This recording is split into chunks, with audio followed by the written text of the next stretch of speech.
Bíblia diz: o meu rei é o rei dos judeus. Ele é o rei de Israel. Ele é o rei da justiça. Ele é o rei da história. Ele é o rei do céu. Ele é o rei da glória. Ele é o rei dos reis. Ele é o Senhor dos senhores. Esse é o meu rei. Me pergunto se você o conhece. Meu rei é um rei soberano. Nenhum tipo de medida pode definir seu amor ilimitado. Ele é continuamente forte, inteiramente sincero, eternamente constante. Ele é imortavelmente gracioso, imperialmente poderoso, imparcialmente misericordioso. Você o conhece? Ele é o maior fenômeno que jamais cruzou o horizonte deste mundo. Ele é o Filho de Deus, Ele é o Salvador do pecador, Ele é a peça central da civilização, Ele é incomparável, Ele é único, Ele é a ideia mais elevada em literatura. Ele é a mais alta personalidade em filosofia. Ele é a fundamental doutrina da verdadeira teologia. Ele é o único qualificado para ser um Salvador totalmente suficiente. Me pergunto se você o conhece hoje. Ele supre força ao fraco. Ele é disponível para o tentado e atribulado. Ele se compadece e ele salva. Ele endireita e sustenta. Ele guarda e ele guia. Ele cura o doente, ele purifica leprosos, ele perdoa pecadores, ele absolve devedores, ele liberta os cativos, ele defende o fraco, ele abençoa crianças, ele serve o infortunado, ele considera o idoso, ele recompensa o diligente, ele embeleza o humilde. Me pergunto se você o conhece. Ele é a chave do conhecimento, ele é a fonte da sabedoria, ele é a entrada do livramento, ele é o caminho da paz. Ele é a rodovia da justiça, ele é a estrada da santidade, ele é o portal da glória. Você o conhece bem, sua vida é inigualável, sua bondade é ilimitada, sua misericórdia é para sempre, seu amor nunca muda, sua palavra basta, sua graça é suficiente, o seu reino é reto, o seu jugo é suave e o seu fardo é leve. Eu queria poder descrevê-lo a você. Ele é indescritível, ele é compreensível, ele é invencível, ele é irresistível. Bem, você não consegue tirá-lo de sua mente, você não pode soltá-lo de sua mão. Você não pode viver mais do que ele, você não pode viver sem ele. Bem, os fariseus não o suportaram, mas descobriram que não poderiam pará-lo. Pilatos não pôde encontrar culpa alguma nele. Herodes não pôde matá-lo. Morte não pôde dominá-lo. E a sepultura não pôde retê-lo. Sim, esse é meu rei. Esse é meu rei.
aquele que vive e reina para todo sempre.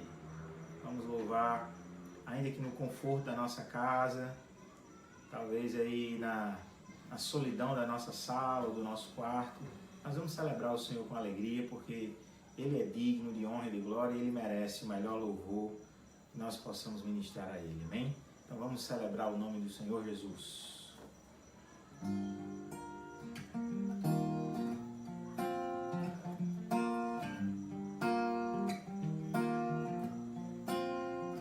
Acredito no Filho, acredito na ressurreição, em seu nome a salvação, no poder do seu sangue. Em meu túmulo estava, morto em vergonha e dor, quando ouvi o som da sua voz, pelo meu nome Ele me chamou. Amém, amém. Viverei, viverei porque Ele vive. Amém, amém. Meu louvor seja eterno ao Senhor, porque Ele vive.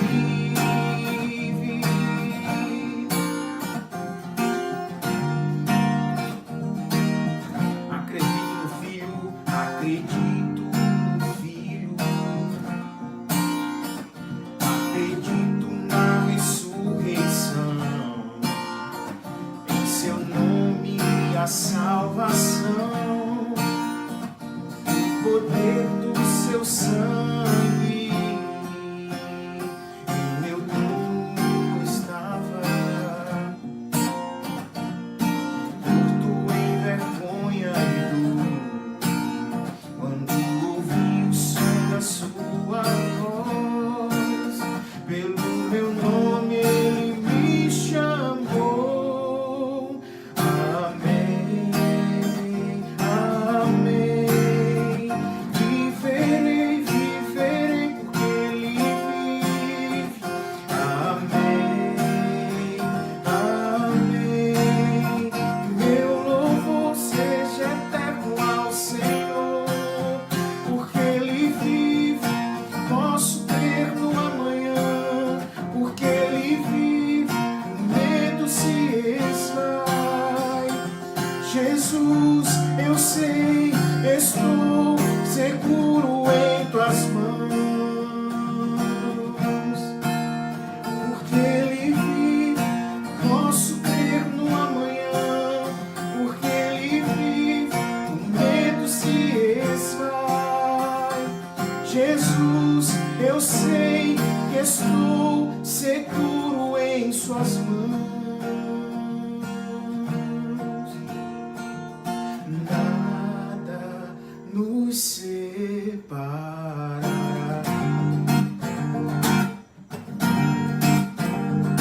nos braços do teu grande amor.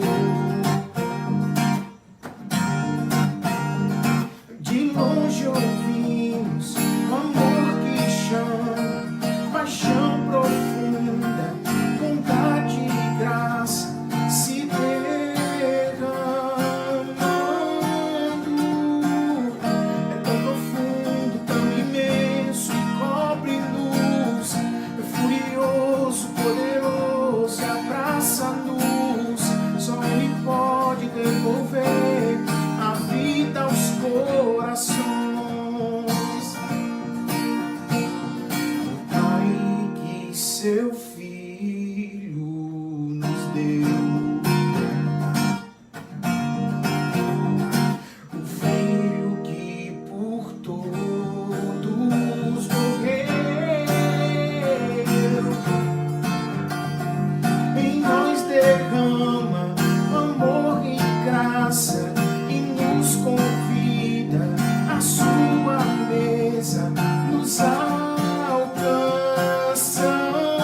devolver a vida aos corações,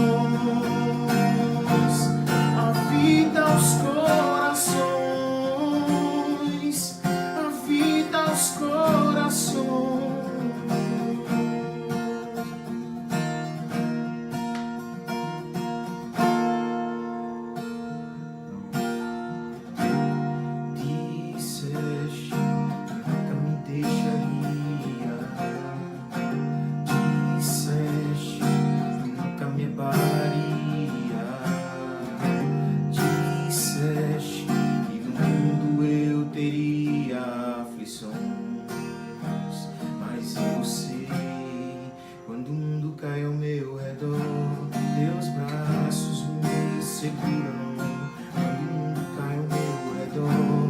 A esperança pra mim.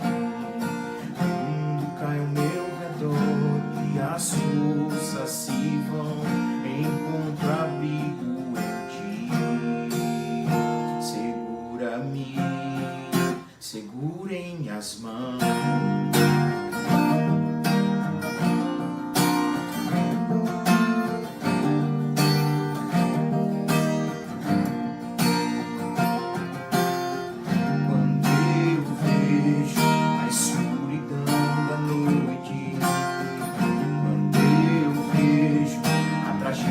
Vindo sobre mim, mesmo assim eu descanso em teus braços de amor, pois eu sei, quando o mundo cai ao meu redor, teus braços me seguram.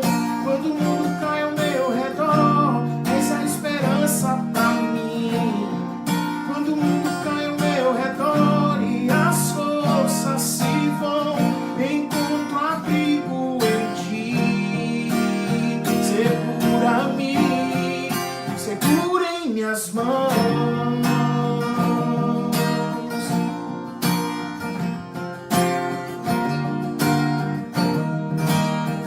O choro dura uma noite, com o dia vem o sol.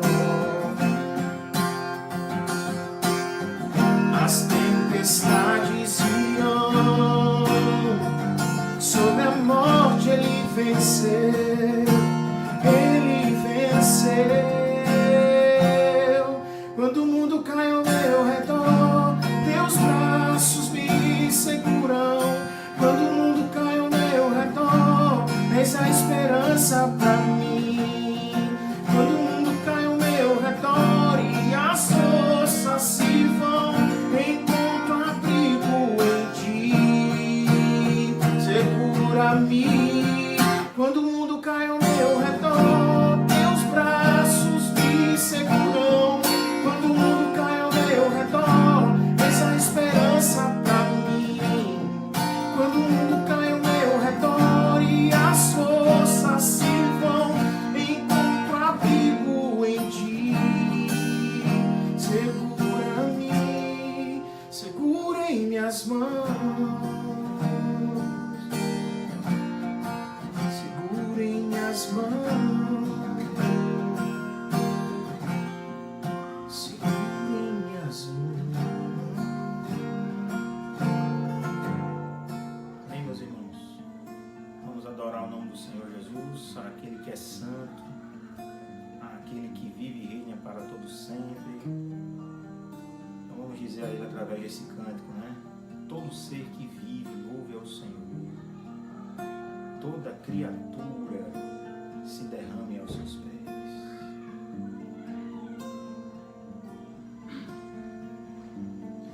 Todo ser que vive, louve o nome do Senhor. Toda criatura se derrame aos seus pés. Ao som da sua voz, o universo se desfaz. Não há outro nome comparado ao grande eu sou. E mesmo sendo pó, contudo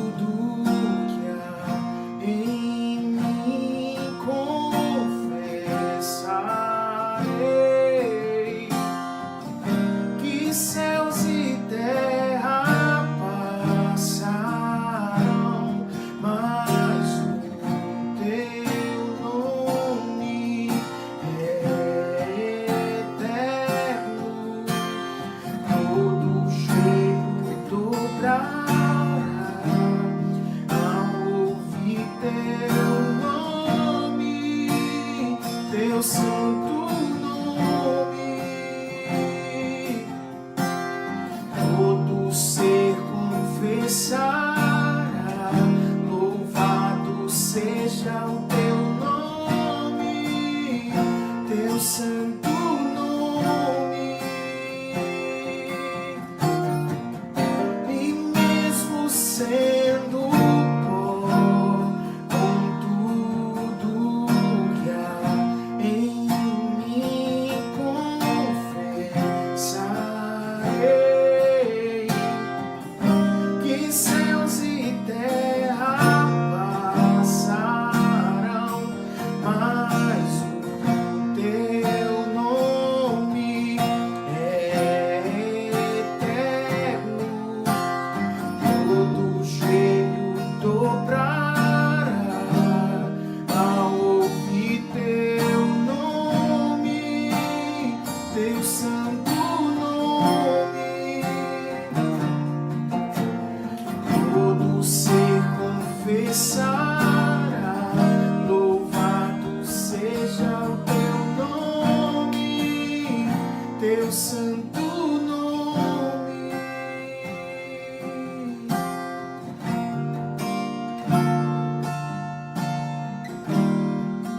Louvado seja o nome de Jesus.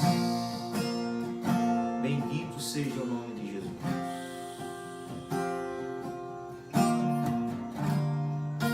Meus queridos, vamos celebrar o nome de Jesus com esse último cântico,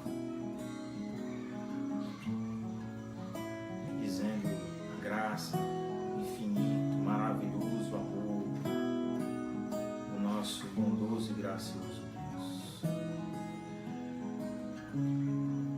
Antes de eu falar, tu cantava sobre mim. Tu tens sido tão, tão bom pra mim. Antes de eu respirar, soprastes tua vida em mim. Tu tens sido tão, tão bom pra mim. Oh, impressionante, infinito e ousado amor de Deus. Oh, que deixas 99 só pra me encontrar. Não posso comprá-lo, nem merecê-lo, mesmo assim se entregou. Oh, impressionante, infinito e ousado amor de Deus.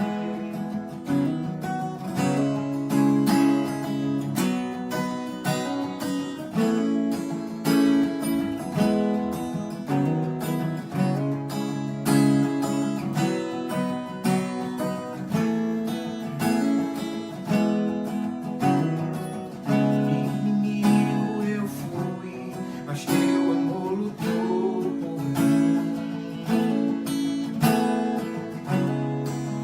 Tem sido tão, tão bom pra mim. Não tinha valor, mas tudo pagou por mim. Tu tem sido tão, tão bom pra mim.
derruba a muralha, destrói as mentiras pra me encontrar.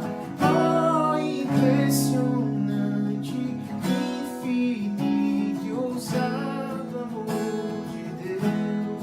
Oh, que deixa as 99 só pra me encontrar.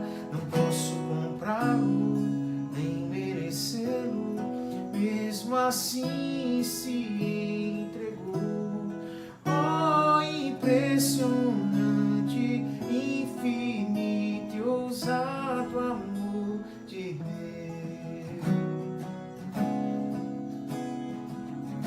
Que Deus abençoe, meus irmãos, que Ele possa atender os nossos louvores por sua graça e bondade. O Senhor continue a falar aos nossos corações através de sua gloriosa e poderosa palavra. Amém.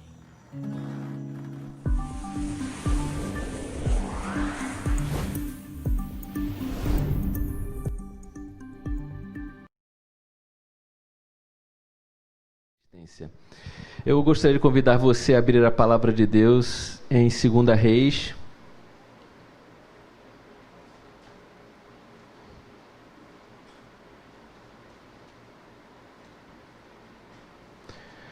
Agradeço aos que estão assistindo também pela internet nesse momento. Gostaria de convidar você a também participar do chat, caso você esteja aí pelo YouTube. E você pode deixar o seu pedido de oração, o seu testemunho, você pode se apresentar também, deixar uma palavra de ânimo aí durante a transmissão desses cultos. Nós louvamos a Deus porque a gente também tem conseguido se comunicar além das nossas fronteiras aqui, das quatro paredes. E hoje já tem um número já maior, né? Mas nós temos 2 grupos que são presentes na nossa igreja que não estão aqui ainda hoje, são pais de crianças, né, muito novinhas, não conseguem vir para o culto ainda, e também os anciãos não estão podendo estar aqui, mas devem estar participando com a gente. Deus abençoe a vida de cada um de vocês. 2 Reis, capítulo 19, versículo 30. Segundo livro de Reis, capítulo 19, versículo 30. O tema da mensagem de hoje fala sobre raízes, a importância das raízes na vida do cristão. Quais são essas raízes, como conseguimos fazer com que elas sejam mais fortalecidas. Então nós vamos falar um pouco sobre isso, mas eu convido primeiro você a orar comigo. Pai bendito, nessa manhã tão linda, tão especial, ó Deus, vejo Cristo na vida dessas pessoas que estão aqui, ó Deus. Todos nós viemos buscar da Tua palavra a edificação, Senhor, a orientação para a nossa semana. Te damos graças, meu Pai, muito obrigado por todas as bênçãos recebidas, e no mundo, Senhor, tão tóxico de informações, de medos, ó Deus, de violência, de imoralidade, nós pedimos que a Tua luz brilhe, ó Deus, e ela possa brilhar através da Tua palavra em nossos corações, que Jesus possa ser vivido através de nós, em uma sociedade distante do Senhor. Então, renova a unção da Tua igreja, o poder da Tua igreja, a nova vida que está na igreja de Jesus Cristo, pela ação e pelo poder do Espírito Santo. Quem somos nós sem a Tua palavra? Quem somos nós sem o Teu Espírito Santo? Então, renova a nossa vida, Pai, em nome de Jesus, e que o povo de Jesus diga amém, e amém.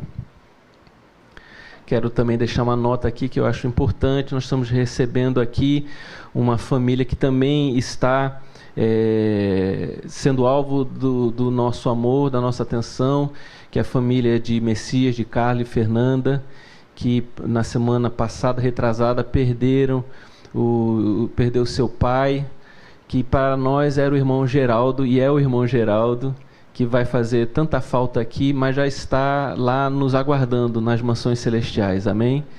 E assim eu fico muito contente de vê-los aqui, e a gente pôde fazer uma visita à casa deles essa semana, e a gente vai para consolar, mas a gente chega assim lá e a gente é consolado, né? Porque o Espírito Santo consolou o coração deles, fortaleceu, louvado seja o nome do Senhor Jesus. falamos sobre as raízes, o que o Senhor colocou no meu coração foi essa passagem sobre a história do rei Ezequias quando é ameaçado pelo rei Senaqueribe. Vamos fazer a leitura e eu explico um pouco do contexto aqui. É só apenas um versículo.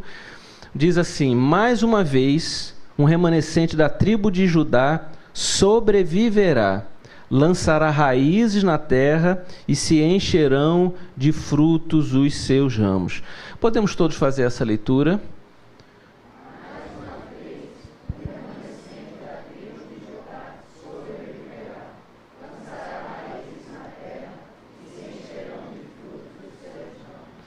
Eu ainda estou para me acostumar, esse som da igreja faz a leitura assim, né? Queridos do Senhor Jesus, o rei Ezequias recebe uma carta da maior potência do tempo, que era a Síria. O rei da Síria enviava uma carta para eles, avisando de que eles precisavam se render, porque ele ia tomar conta de tudo. A carta cheia de ameaças, a carta cheia de blasfêmias contra Deus. Quando o rei recebe aquela carta, a sua reação, ela foi de apresentar a Deus aquela carta. Ele faz uma oração muito profunda, uma oração de arrependimento, revela também os atos errados, até nem justifica, fala assim, provavelmente até teria fundamento isso que o rei Senaqueribe, essas ameaças em função do nosso comportamento. Nós abandonamos, deixamos o Senhor, nós adotamos a idolatria na nossa pátria, e ele faz uma oração ali completamente quebrantado diante de Deus. E o profeta Isaías é usado para dizer a palavra de Deus para a vida deles. E quando retorna, toda a passagem, quase na maioria aí do capítulo 19, é linda, é uma resposta de Deus, dizendo que, olha, eu ouvi a sua oração, Ezequias, e vou agir.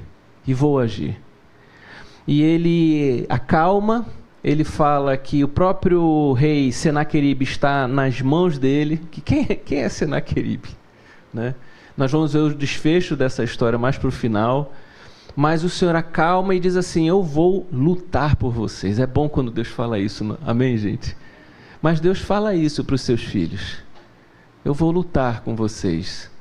E aí a gente, nesse momento aqui, no momento da resposta à oração de Ezequias, ele fala sobre as raízes.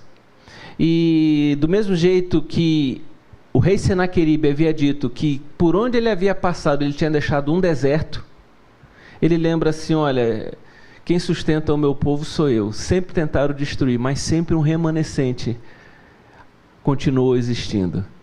E eu vou fazer com que vocês possam ter raízes profundas e frutos prósperos, frutos abençoados, bons frutos. E esse binômio é muito importante para a gente entender o que Deus quer para a nossa vida. E como, apesar de todos os desafios e Senaqueribes que acontecem na nossa vida, essas duas coisas a gente precisa entender que na nossa espiritualidade são fundamentais: as raízes e os frutos. Então, essas duas palavras precisam estar em nossa mente: as raízes e os frutos. Certamente, meus irmãos, todo o conselho bíblico quer nos mostrar que o crente precisa estar firmado. Ele precisa estar enraizado. Faz parte da nossa cultura um relativismo muito grande. As pessoas não sabem onde se firmar, porque há muitas narrativas, há muitas histórias, há muitas religiões, há muitas verdades, há muito o que fazer, e nós não sabemos, na atual cultura, onde a gente se enraizar. Talvez para você que já é um crente experiente, essa palavra ela faça sentido. Mas para um cristão pós-moderno, é muito complicado falar isso. Ele precisa refazer os fundamentos da vida dele, a maneira de raciocinar, um desafio muito grande para ele raciocinar dessa maneira, que a gente precisa estar enraizado em algo. Porque as coisas flutuam, as coisas elas não têm valor em si mesmo, elas mudam de acordo com o tempo. O pluralismo é muito grande, né? Então as pessoas elas fazem assim, eu tenho uma maneira prática de vivenciar. É muito comum a gente ouvir, a gente vai amar um ao outro e nós vamos viver aqui de acordo com o que vai acontecer e aparecer na nossa frente. Mas o fato é que quando pessoas não estão enraizadas naquilo que precisam estar enraizadas, elas sofrem demais, elas padecem, elas se sentem vazias, fracas, elas se sentem toda hora demovidas de um lado para o outro, elas não conseguem sentir que a vida delas está em um trilho, e elas acabam defiando o que era para ser uma experiência generosa, abundante, a vida acaba sendo um sofrimento, onde pessoas fazem mal a ela e ela faz mal às pessoas, onde o futuro é incerto, onde o passado dói demais e o presente ninguém sabe o que vai acontecer também. Então, precisamos estar enraizados. A primeira função de uma raiz é fixar, né? Fixação. A raiz serve para isso. As metáforas que mostram o crente, mostram ele fixado. É a casa erguida na rocha ou na areia? O cristão? Na rocha. Onde vem as tempestades, chocam ali na rocha, assusta, é barulhento, dá trabalho, mas a casa permanece na rocha. Essa é a primeira ideia que a gente tem que ter. A segunda ideia sobre uma raiz é porque a raiz ela é que traz os nutrientes para a vida. Onde ela está fixada, assim será a árvore e assim serão os frutos. E normalmente a gente não consegue perceber muito bem, né? Mas é um fato, quando a gente chega num lugar e fala assim, essa fruta aqui é muito gostosa, quando a gente vai num sítio, numa fazenda, o que fez aquela fruta ser gostosa foi o ambiente, foi a profundidade daquelas raízes, o tipo de solo onde aquela árvore está. Então aquele fruto é gostoso em função disso.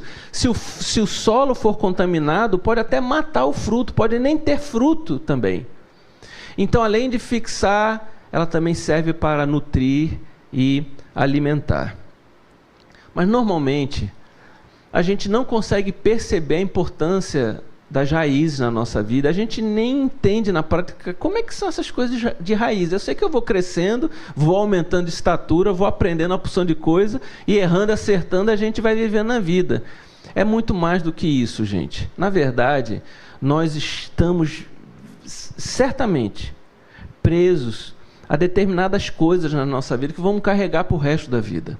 É um processo discreto, invisível, silencioso, mas nós estamos enraizados.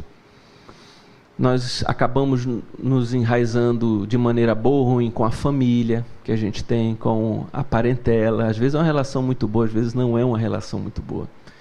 A gente está bem arraigado, né? Enraizado com a cultura, ou muito mal enraizado com essa cultura. Às vezes a gente está enraizado em questões emocionais, traumas, experiências, e a gente fica enraizado nisso.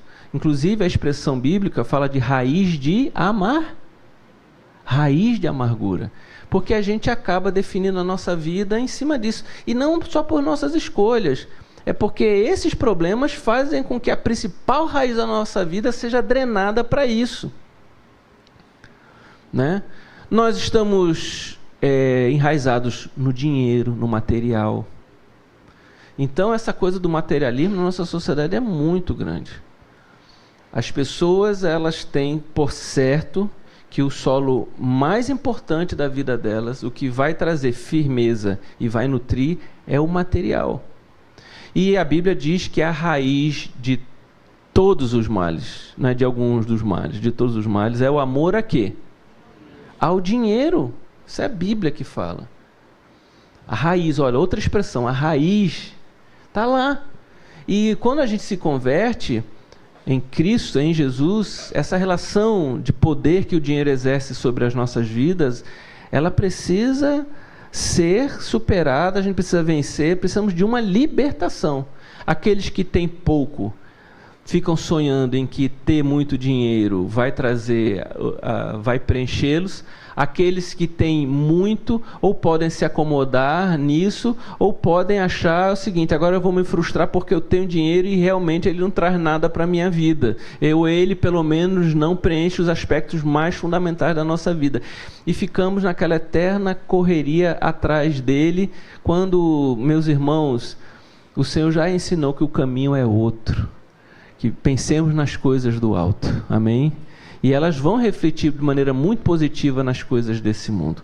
Eu tenho convicção de que se estivéssemos entendendo a proposta bíblica das raízes, nós estaríamos sendo profundamente edificados, como o Salmo 1, versículo 1, a partir do versículo 1 diz, acompanha comigo, Salmo 1, versículo 1. Ele diz assim, até o versículo 6, como é feliz aquele que não segue o conselho dos ímpios, não imita o quê? A conduta dos pecadores, nem se assenta na roda dos zombadores. Ao contrário, sua satisfação está na lei e nesta lei medita dia e noite. Aí vê como é que é o exemplo dessa pessoa. É como árvore plantada à beira de águas correntes. Dá fruto no tempo certo e suas folhas o quê? Não murcham. A gente pode ficar velho, cansado, mas as raízes são firmes. Podem vir as dificuldades, mas as raízes estão lá. O tempo pode trazer marcas, as emoções podem machucar, mas as raízes estão firmes ali naquele lugar. Então ele fala aqui, onde é que eu parei? Versículo o quê? Sim, aí tudo que ele faz o quê? Porque vejam só, do ponto de vista espiritual, a prosperidade é muito diferente da nossa, do ponto de vista material. Porque a nossa prosperidade, ela é muito ampla, ela vai no ponto de vista do impacto na família, no impacto na descendência, no impacto ao nosso redor, do nosso coração. É uma riqueza tal, justamente, que o material não compra. É uma prosperidade maravilhosa que vem do Senhor, que até quando os recursos materiais chegam, eles são extremamente bem utilizados para a glória de Deus e para a bênção das pessoas. E muitos também não prosperam materialmente em virtude de compulsões e vícios que acabam desarraigando pessoas, acabam tirando motivações, trazendo extrema desorientação na experiência da vida. E aí também, até para você prosperar na sua experiência sobre a face da terra, é complicado. Você, para construir algo, não acontece. Você, para consolidar, porque você é arrastado de um lado para o outro. Você extremamente ansioso, toma decisões, se precipita, não consegue se fundamentar, não consegue parar e ver as sementes sendo colhidas das suas plantações. Talvez você está jogando semente em lugar onde não deveria jogar. Tá tudo, às vezes tem muito motor e tem pouca estrada para esse carrão todo passar e sai, derrapa e não fica. Nessa metáfora sobre como é que as nossas precipitações de não estarmos arraigados levam a gente a se prejudicar no casamento, a se prejudicar na formação profissional, a gente nos estudos, relacionamentos interpessoais, tudo isso a gente acaba se sentindo muito prejudicado em função dessas instabilidades. Porque a raiz é para dar estabilidade e as coisas nesse mundo precisam de estarem estáveis para crescer. Por exemplo, a gente pode ter instabilidades, um certo grau de estabilidade emocional, certo? Porque eu não conheço estabilidade emocional do jeito que a própria televisão prega e o próprio Facebook mostra. Nós somos seres, meus irmãos, que somos sensíveis a tudo que acontece, amém? A gente está chorando, estamos rindo numa semana, chorando na outra. Então nós somos assim. Agora, a instabilidade de caráter e a instabilidade da fé certamente vão produzir consequências muito drásticas na nossa vida.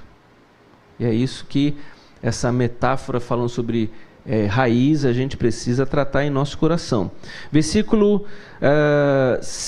O versículo 5.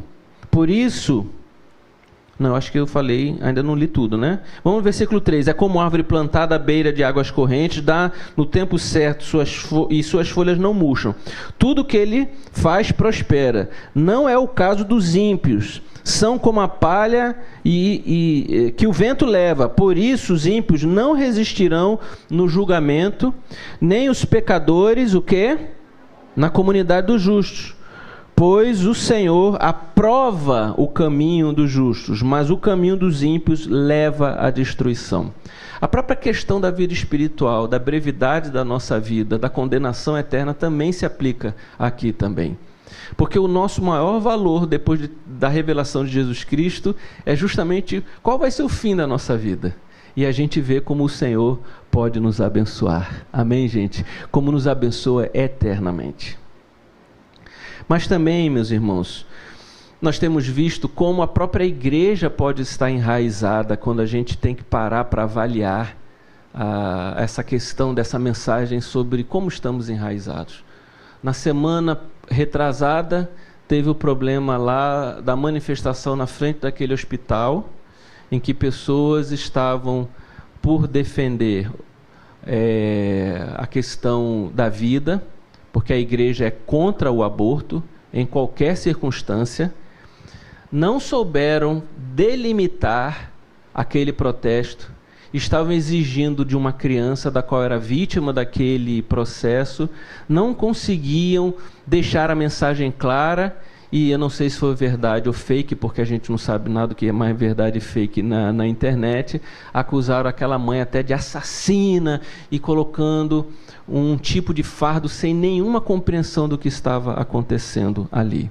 O que é que faz uma igreja não saber responder a coisas como esta? Eu não tenho dúvida que é a falta do conhecimento teológico, da reflexão teológica. Falta de raiz de reflexão sobre isso. E eu até sugiro que vocês peguem a mensagem do domingo próximo passado do pastor Mateus, que ele traz uma explicação muito boa sobre isso no domingo próximo passado. Mas, de fato, nós não sabemos discernir, destrinchar as coisas. Um é o problema da criança, o outro é o problema um problema da criança que foi abusada, melhor explicar assim. O outro é o problema da criança que ia nascer. E aí falta-nos esse conhecimento porque a igreja, ela abandonou a escola dominical, ela abandonou a Bíblia, ela abandonou a reflexão teológica. Ser um cristão é participar de um evento emotivo na igreja, gente. É participar de uma reunião de adoração e pronto. É isso que para muita gente é. Mas a igreja é muito mais do que isso. Há um conhecimento que eu e você precisamos receber, que está na palavra de Deus. Amém, gente? E a gente é uma criancinha quando a gente se converte. E a gente vai acumulando esse conhecimento, a gente vai conhecendo. E isso vai guiando a gente para todas as áreas. Casamento é a mesma coisa, né? Esse problema que aconteceu agora, veja que coisa terrível. Isso é uma hipocrisia. Essa questão dessa deputada essa semana, que se isso for verdade também o que estão contando, ela, dentro da sua família, participou de uma conspiração para matar o seu marido. E ela fez isso alegando de que se ela fosse se separar do marido, o escândalo na igreja evangélica era muito grande, como ela dependia dos votos evangélicos, ela seria muito prejudicada. Então é o seguinte, mais ou menos, matar é melhor do que perder seus votos evangélicos. Então, o que é isso? Eu não tenho sombra de dúvida em responder de uma maneira objetiva que se essa mulher, ela algum dia já teve raízes na igreja, raízes na palavra, raízes no reino, raízes no Espírito Santo, raízes no amor de Deus, ela perdeu, se ela teve um dia. Agora, raiz no movimento denominacional é muito mais fácil de ter. Raiz na carteirinha de membro, no subtítulo de evangélico, no subtítulo de líder, de pastor, é fácil, por incrível que pareça, é muito mais fácil de manter isso. Mas eu e você somos convidados a termos raiz em Cristo. E o mesmo exemplo dela, que parece exagerado para a nossa vida, em menor monta, pode ser um exemplo nosso para outras coisas, gente, nas nossas decisões. Nós não estamos enraizados nas coisas mais fundamentais e essenciais da fé cristã. Estamos fundamentados no movimento religioso. Isso é hipocrisia. E a hipocrisia, ela é terrível, ela é destrutiva. Há pessoas muito sinceras na igreja, mas sem raízes. Pastores não podem ser ordenados se forem homens ou mulheres despreparadas na reflexão teológica, porque lidam com essas questões o tempo todo. O que a igreja faz? Junta aos montes homens ignorantes que pastoreiam um rebanho ignorante. A igreja pode ser doente? A igreja pode começar na sua caminhada com dificuldades? Podem ter pessoas enfermas na igreja? Isso, meus irmãos, tem de todo jeito na igreja. Cada um está no seu tempo. Aliás, o Senhor Jesus falou: eu não vim para os sãos, eu vim para os enfermos. O problema é quando você pega uma pessoa desqualificada e despreparada e põe à frente de um rebanho. Esse é um problema terrível. Não dá. Porque essa miséria do desarraiamento piora, se multiplica. Porque agora a palavra de ordem é emoção e uma sinceridade. Se houver isso, está tudo certo. Não é suficiente. Se eu pudesse olhar para você, eu estou olhando daqui, olhar para vocês aí, eu quero falar para você, sem a palavra, sem a reflexão teológica, a sua fé, ela não será suficiente para dar resposta aos problemas deste mundo.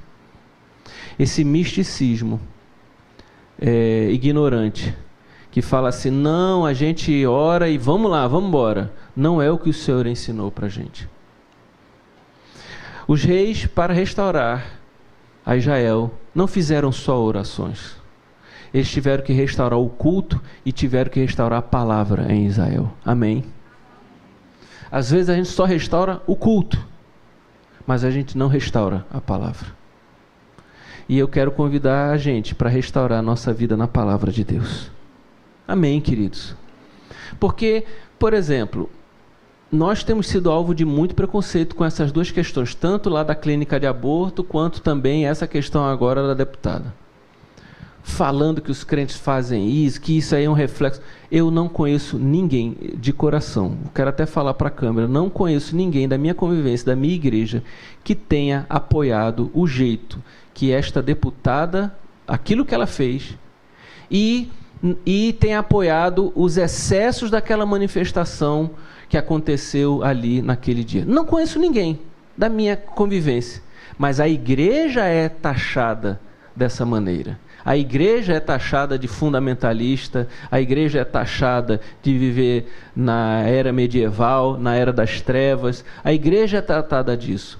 E se você não tiver enraizado, você pode entrar na internet e debater de um jeito como se a igreja fosse isso que as pessoas estão acusando. Porque do meu convívio, dos pastores que eu vivencio, da minha denominação e da nossa igreja, não conheço ninguém que tenha apoiado essas coisas. Amém, gente? E eu fiquei sabendo que no questão da clínica lá de aborto, nenhum pastor de denominação nenhuma orientou seus membros para estarem ali naquele lugar. Foi um movimento que queria tratar a questão do aborto, que acabou entrando ali de uma maneira sem sabedoria, fez uma manifestação que não conseguiu mostrar nenhuma preocupação pastoral com aquela adolescente, aquela criança que estava grávida ali naquele momento. Eu vivenciei uma experiência, Bruno estava, quero repetir, muitos da igreja conhecem. Eu fui visitar uma igreja nos Estados Unidos e estava tendo o dia da Provida nessa igreja, uma igreja no Texas. E foi um dia muito bonito que aconteceu. A igreja que vivencia na sua cidade vários problemas como esse que aconteceram na semana passada, dessa clínica de aborto, ela tem uma maneira de ser. A igreja é muito grande, a igreja com milhares de membros. Então ela faz da seguinte maneira: quando aparece alguém, uma menina grávida, de maneira precoce, fruto de violência ou fruto de alguma coisa impensada, antes do Estado chegar e determinar o que vai ser, a igreja chega para conversar com ela. a igreja oferece toda a estrutura para essa menina, toda. Eles levantam um carro para dar para ela conseguir um emprego, dão um carro na igreja para ela. Eles tentam convencê-la dela criar a criança agora, com um novo tempo. Ela vai ter acompanhamento da igreja, ela vai ter acompanhamento psicológico, ela vai ter acompanhamento de uma força-tarefa. Mas vai lá que ela não consegue, a igreja não consegue demover ela da sua decisão de abortar. A igreja, dentro da sua comunidade, escolhe pessoas para adotar a criança. Se for tão precoce que a gravidez seja um perigo para a vida da pessoa, nós já temos hoje, completamente de maneira segura, as pessoas de medicina aqui me respondem, nós não precisamos interromper agora a gestação, vai acompanhando, porque inclusive a igreja entende que se tiver que escolher entre um e o outro, que seja preservada a mãe, porque pode ter outros filhos, quer dizer, alguém vai morrer aí agora.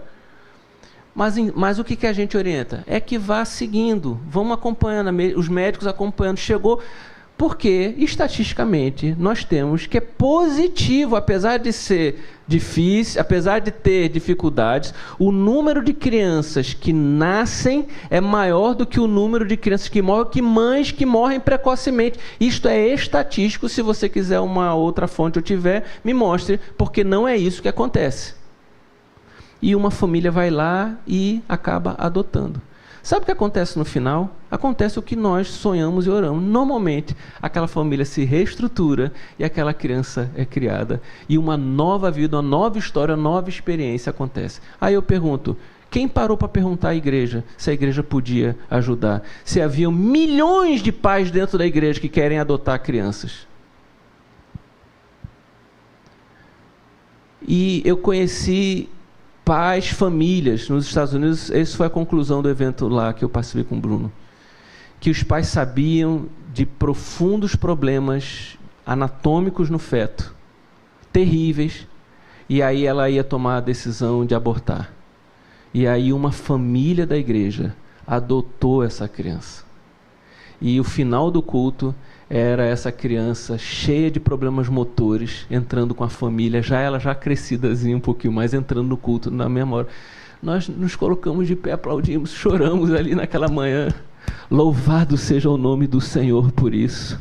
Louvado seja o nome do Senhor por isso. E aquela família que adotou aquela criança, imagina o sofrimento, toda aquela família, com os remédios, com não importa, louvado seja o nome do Senhor por isso, o amor de Deus se manifestando. Eu creio que a igreja é sal e luz nesse mundo, meus irmãos.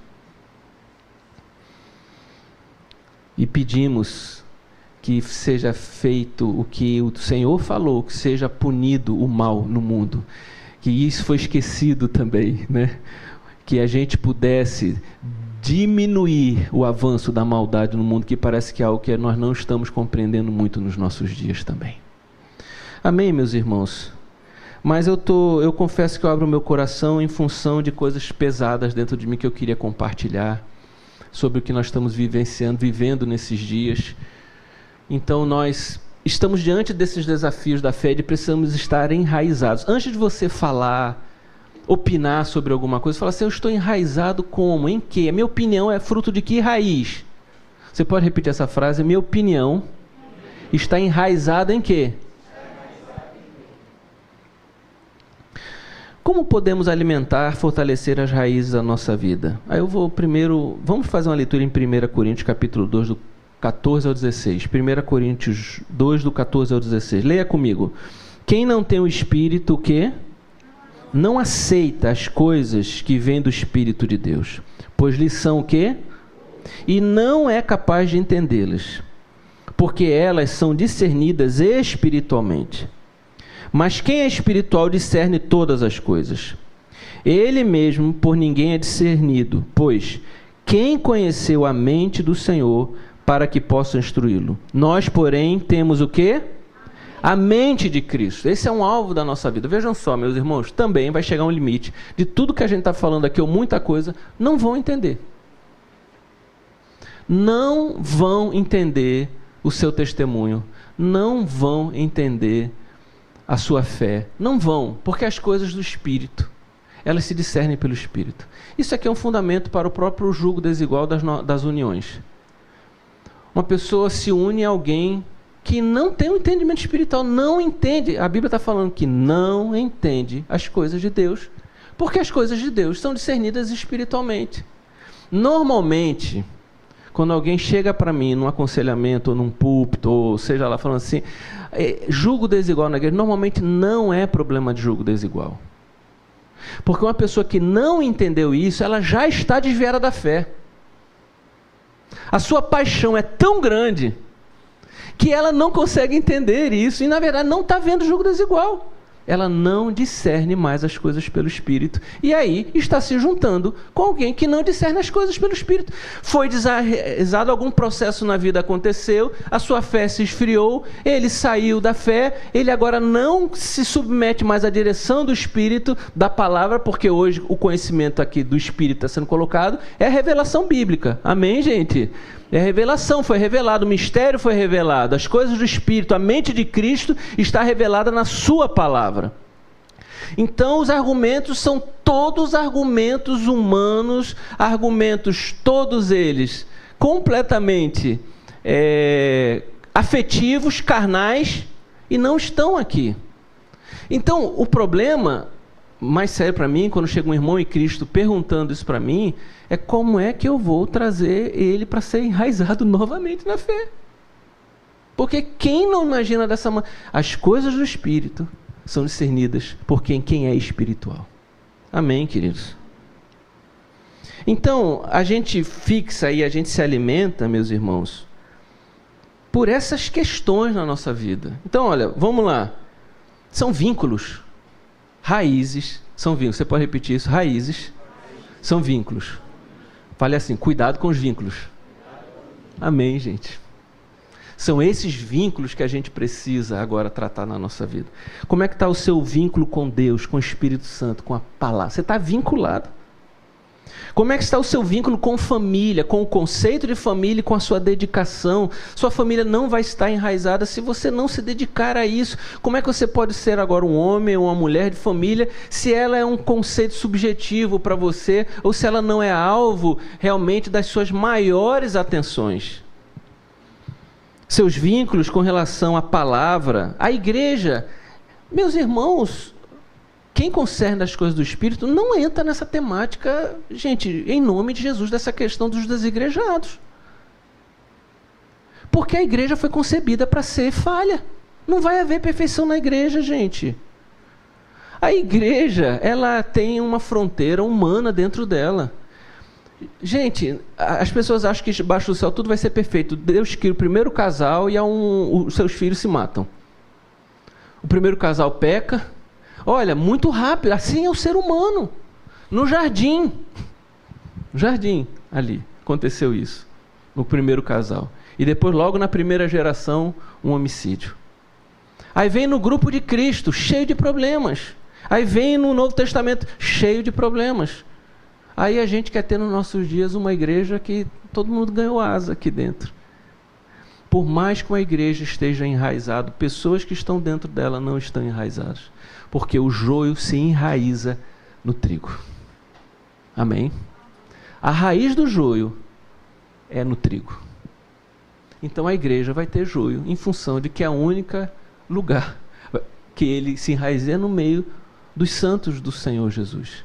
E aquele que está de pé, o que a Bíblia diz? Cuide para que não caia. Porque nós podemos deixar. Eu creio que muitas pessoas já passaram pela experiência de ficarem desenraizadas uma vez na fé. Eu já passei por essa experiência na minha juventude. Eu não quero isso para ninguém. Se eu pudesse falar para os jovens, não precisam fazer esse teste. Não partam para isso. A melhor coisa que existe é você passar toda a sua vida enraizada em Jesus Cristo. Não há coisa melhor. Volte para essa raiz que é a igreja do Senhor Jesus. A igreja tem problemas, há líderes que são problemáticos, há irmãos que são problemáticos. Ela foi concebida para que a gente pudesse viver um grande treinamento de Deus. A disciplina eclesiástica precisa viver. Talvez o grande segredo de uma igreja é uma igreja que tenha uma disciplina eclesiástica. Então, os seus líderes serão disciplinados. Então, isso a gente vai perceber que durante a caminhada, as questões elas vão se aprofundando, o crente vai amadurecendo e a gente vai vendo esse reino de Deus sendo feito na vida dele. E a igreja é fundamental. Não há cristianismo sem igreja, não há fé cristã sem igreja, meus irmãos. Nós precisamos ter vínculos que temos perdido com a criação de Deus. Você não precisa ser um militante do Greenpeace, mas se você não considerar que você foi colocado nesse mundo como um governador para gerenciar a criação de Deus, também você não entendeu o que é a palavra de Deus. Os recursos não deveriam ser espoliados e gastos com a ambição da massa humana. Nós somos esses que fomos colocados no mundo para gerenciar isso, mas a gente tem perdido vínculos com a criação. A perda de vínculo com a política faz esses show de horrores que nós estamos vendo. A gente delega um salvador da pátria, e não foi agora, é sempre, viu, gente? Para não parecer que eu estou falando de um político. Nós temos ambições ou sentimentos de que quem muda a igreja é o cara que está ali na frente. Quando a Bíblia fala que quem é usado por Deus é a sua principal agência, é o povo de Deus. E a gente aposta, porque a gente aposta. Eu participei, vi movimentos, né, de apoio a um, apoio a outro. A gente vai nessa, muda e a história é sempre a mesma. Quando chega lá, é o poder que colocou, é o poder que quer se encastelar. E a gente pode ter nossas preferências políticas a essa liberdade. O problema é quando a gente faz isso sem critério. Amém, gente? E quando a gente faz isso sem as raízes da fé cristã. A nossa paixão leva a gente a viver uma paixão política, cultural, alguma coisa. Eu convido você a estar em Cristo em todas as áreas da sua vida. E nós temos um vínculo com a sociedade. Nós precisamos levar o Evangelho. Amém, gente? Você precisa perguntar para você, o vínculo missional com essa sociedade está acontecendo? Porque se a raiz dessa árvore que não foi feita para frutificar, ela estiver sendo vivenciada, a Bíblia diz que Jesus corta essa raiz. Ela não prospera. Essa raiz tem que cumprir a frutificação. É bênção para as outras pessoas, é bênção para a sociedade, é bênção para o Evangelho, é bênção para que a gente possa compartilhar. O meu chamado não é que você seja apenas um assistidor de cultos. Nosso chamado aqui é para que você esteja enraizado em Cristo, enraizado na fé e frutificando para a transformação do mundo ao nosso redor, da sua família. Essa é a frutificação. Quando o Senhor chega ali e fala assim, olha, mais uma vez, um remanescente da tribo de Judá sobreviverá, eu olho para a nossa sociedade e pessoas acham, onde é que está a igreja? Não se preocupe, o Senhor está mantendo sua igreja nas raízes. Amém, gente? Os filhos do Senhor Jesus são convidados o tempo todo. O remanescente continua enraizado. Há 7.000 profetas que não dobram seus joelhos a Baal neste mundo. Lançará raízes na terra e se encherão de frutos os seus ramos. Nós vamos ver os nossos filhos na fé, amém, gente? Nós vamos ver os nossos netos na fé. Louvado seja o nome do Senhor Jesus. Você crê nisso? Então se enraize, porque a consequência é certa. Gente, a fruta não faz aquela força para dar aquele fruto.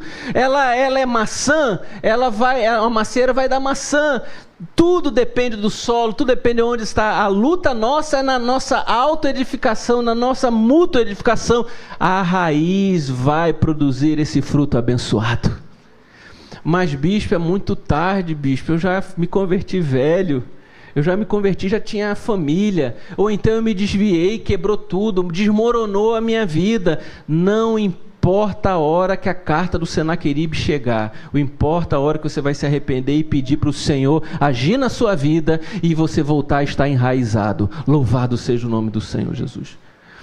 Frutos podem sair errados, fruto dessa sua decisão. Algumas coisas podem ser inevitáveis, mas é melhor você seguir na presença de Deus do que ver todas as consequências da carta de Senaqueribe na sua mão.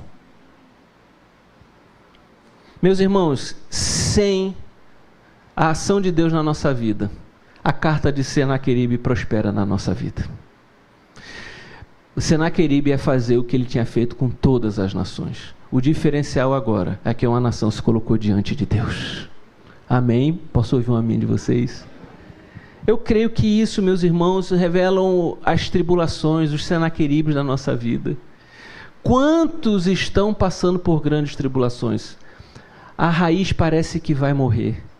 A raiz parece que não vai sobreviver, não vai aguentar. Mas se você for para a presença do Senhor, você vai ver que vai florescer. Isso aqui revela, meus irmãos, também a vida espiritual, porque há um senaqueribe que o ser humano não consegue vencer, que é a morte. Essa é a verdade mais inexorável da vida. Mas louvado seja o nome do Senhor Jesus, porque aqueles que chegam diante de Cristo, pedindo livra-me, Senhor, salva-me. A Bíblia diz, todo aquele que invocar o nome do Senhor será salvo. Esse é o Evangelho do Senhor Jesus sendo pregado. Não importa como você esteve distante, não importa como você até permitiu que Senaqueribe pudesse ter essa legalidade na sua vida. Se hoje você chegar a ser, eu entrego a minha vida ao Senhor Jesus, essa tribulação, esse problema, tudo isso eu vou entender que é um instrumento de Deus para eu conhecer a graça, o Evangelho transformador do Senhor Jesus na minha vida.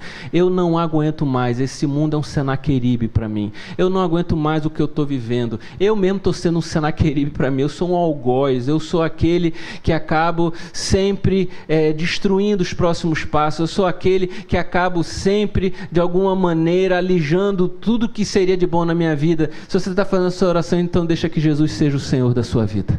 Saia, deixa o trono para Ele. Quem melhor governa a nossa vida é o Senhor Jesus. Famílias, ou nós vamos ver o Senaqueribe de todos esses problemas varrendo as nossas famílias, ou nós vamos nos colocar diante do Senhor e falar, Senhor, reina na minha casa. Reina na vida dos meus filhos, eu me dedico. Que a vida de oração de Ezequias, como foi aqui, que a verdade da palavra sejam fatores presenciais em nossa vida.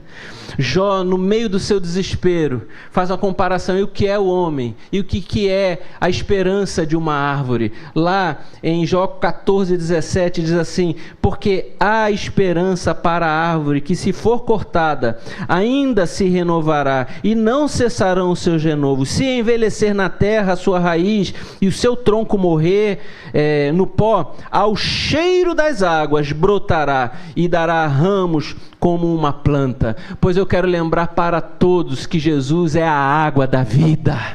Ao cheiro das águas, a pregação do Evangelho, a presença do Senhor, a renovação, a vida, a fé, a esperança e o amor que vem do Senhor, a nossa vida é restaurada. E é isso que eu desejo para mim e para você nessa manhã. Que isso aconteça e vai acontecer, porque eu creio no poder da palavra. A palavra não volta vazia. Reunidos há uns 20 dias com o pastor Roberto Azen, que me fez uma alegre visita, estava aqui comigo, ele e Lúcia, sua esposa, conversando. Ele falou assim, olha, meu sogro deixou carocinho de laranja dentro de casa, num vaso de planta, e cresceu. Eu peguei ali, fiquei com pena de jogar a plantinha fora, coloquei, ele mora na casa, coloquei no quintal da minha casa. E aí fui vendo o que é que vai dar essa laranja. Passaram 7 anos, a laranja não tinha dado fruto, né? Aliás, quando foi no 7º ano, ela deu 2 frutinhas. E ele olhou assim e falou, 2 frutas, acho que eu vou cortar essa laranja. Ele esperou tudo isso, que é difícil, né? Alguém esperar, né? No 2º ano já deu 30 laranjas. No 3º ano deu 200 laranjas. Ele fala que é impressionante hoje em dia. Ele fala assim, eu pego, colho as laranjas, levo 2 sacolas para a igreja. Aí quando eu chego no outro dia, tá o chão cheio de laranja, já tá cheio de laranja. Agora eu vou lá, pego, colho todos os dias, centenas. Ele falou que esse ano agora que passou, deu muito mais de 1000 laranjas, um pé de laranja. Eu queria que você pudesse confiar na ação de Deus na sua vida. Amém. Porque é isso que Ele pede. Entrega o teu caminho ao Senhor, confia nele e o mais Ele fará. Porque a cirurgia pode ser um pouco mais demorada. Pode ser que os processos invisíveis, eles precisam se tornar ainda mais demorados. Às vezes a operação é enxertar. Quando enxertar é mais rápido. O convite é o quê? Que a nossa vida seja enxertada em quem? O que é que João fala? Enxertada em quem? Em Cristo. Que a gente possa se enxertar logo nele, amém? Mas é a única maneira de acelerar. É se eu e você, hoje, tomarmos a decisão de estarmos enxertados em Jesus Cristo. Eu queria que essa mensagem pudesse, a minha oração era que não só produzisse uma intenção, mas um fato na sua vida. Talvez alguma coisa que eu preguei nessa manhã tenha chamado a sua atenção para o que Deus precisa trabalhar e que você precisa trabalhar. Se isso aconteceu, feche os seus olhos, faça uma oração aí agora. Peça para o Senhor te ajudar. Talvez você não esteja vendo os resultados, mas olhe para as raízes. Se as raízes estão lá, vai ter colheita. Vai ter nutriente. Talvez você olhe só para você e veja você como uma pessoa falha, mas nós somos falhos. O segredo se estamos com as nossas raízes fixadas. Talvez você olhe para essa mensagem e ache que é um legalismo. Faça isso, faça aquilo, você não presta, você... Não. A única preocupação é que os filhos de Deus estejam enraizados, porque se tiverem enraizados, a produção desse fruto será maravilhosa. Que você possa agora descansar nas mãos do Senhor.